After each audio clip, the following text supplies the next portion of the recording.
Pitong pulis sa Angeles City, Pampanga ang nasa protective custody ngayon ng PNP matapos maakusahan ng pagdukot at pangingikil.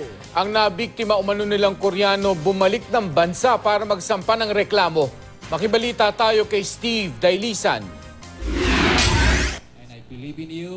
Nagsadya ang South Korea national na si Lee Ki-hoon sa CIDG sa Angeles City, Pampanga para sa dagdag na testimonya at paghahain ng kasong robbery extortion, physical injuries, illegal arrest and detention at kidnap for ransom laban sa 7 pulis ng Angeles Station 5. Isa si Lee sa 3 Koreanong dinampot ng 7 pulis sa Friendship Plaza nitong December 30 na nahuli kampa sa CCTV.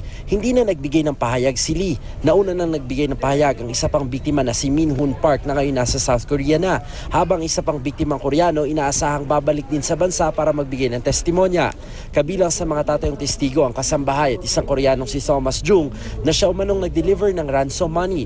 Sabi ng Police Regional Office 3, itinuturing na person of interest si Jung pati sa kaso ng kidnap at napatay na si Ji Ik-ju. Siya yung tipster, siya yung spotter na would-be victim ng mga Koreano. So in short, pag alam niya na mayroong magandang biktimahin na Koreano, siya ang nakikipag-coordinate sa mga tiwaling pulis na pwede nyo nang kidnapin yan, pwede nyo nang nakawan, pag nakawan at mag-extort ng pera sa kanila. Mananatili sa restrictive custody ang 7 sangkot na pulis hanggang maihain ang kasong kriminal laban sa kanila. Noong nakaraang linggo, sinibak ang City Director ng Angeles City. Ngayon, ipinag-utos naman ng Police Regional Office 3 ang pagsibak sa lahat ng pulis na naka-assign sa Angeles Station 5. Hindi pa raw tuluyang naibabalik ang kumpiyansa ng Korean community sa pulis pero bukas sila sa pakikipagtulungan. I came here with a disappointment and because of the heinous crime committed by PNP.